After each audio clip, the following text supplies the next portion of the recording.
নমস্কাৰ বন্ধুসকল সকলোকে আমাৰ চেনেল আৰবি টিপছলৈ পুনৰ স্বাগতম জনাইছো বন্ধুসকল ভিডিঅ'ত আপোনালোকে দেখা পাইছে এজোপা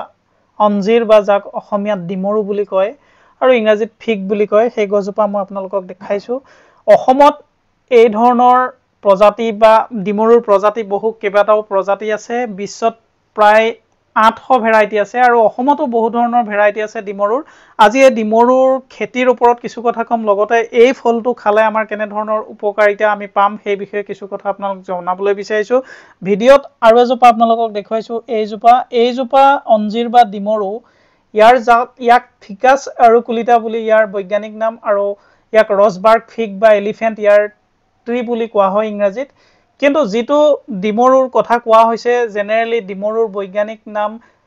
ফিকাছ কেৰিকা বুলি কোৱা হয় আৰু ইয়াক অসমীয়াত আমি সকলোৱে ডিমৰু বুলি কওঁ কিন্তু ভিডিঅ'ত আপোনালোকক এইজোপা দেখুৱাইছো এইজোপাৰ যি ডিমৰু সেই ডিমৰুৰ ফলটো খাব পৰা যায় ইয়াৰ সোৱাদ খুব ভাল হয় আৰু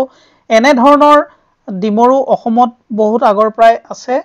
আৰু ডিমৰুৰ কেইবাটাও প্ৰজাতি আছে মই ইতিমধ্যে কৈছো যে আমাৰ অসমত কেইবাটাও প্ৰজাতি কৰিব পৰা যায় ইয়াৰ ভিতৰত আটাইতকৈ বেছি ভাল বুলি কোৱা হয় পুনা যেটো ভেৰাইটি সেই পুনা ভেৰাইটি ভাল ইণ্ডিয়াত মাৰ্শেলছ ডাইনা ডিনকাৰ ব্ৰাউন টাৰ্কি এই ধৰণৰ জাত কৰে অসমত সাইৰা ব্ল্যাক জেক বা ব্ৰাউন টাৰ্কি এই ধৰণৰ জাত কৰিব পৰা যায় এই ধৰণৰ জাতৰ খেতি কৰিব পৰা যায় এটা অতি লাভজনক খেতি অসমত অক্টোবৰ নৱেম্বৰ মাহত কৰিব পৰা যায় নাইবা ফেব্ৰুৱাৰী মাৰ্চ অক্টোবৰ নৱেম্বৰ বা ফেব্ৰুৱাৰী মাৰ্চ মাহত ইয়াক প্লান্টেশন কৰিব পৰা যায় আৰু এটা খুব আন্তৰ্জাতিক বজাৰ খুব ভাল আৰু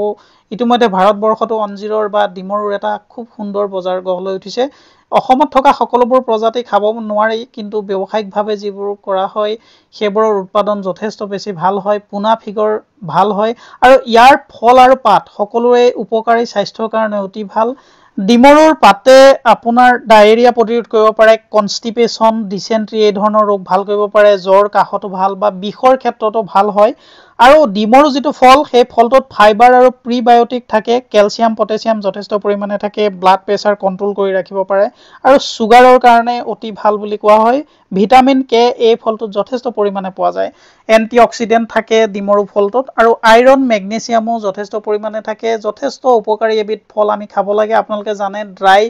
যি অঞ্জিৰ এই ড্ৰাই অঞ্জিৰ আপোনালোকে অনলাইনতো কিনিবলৈ পায় বা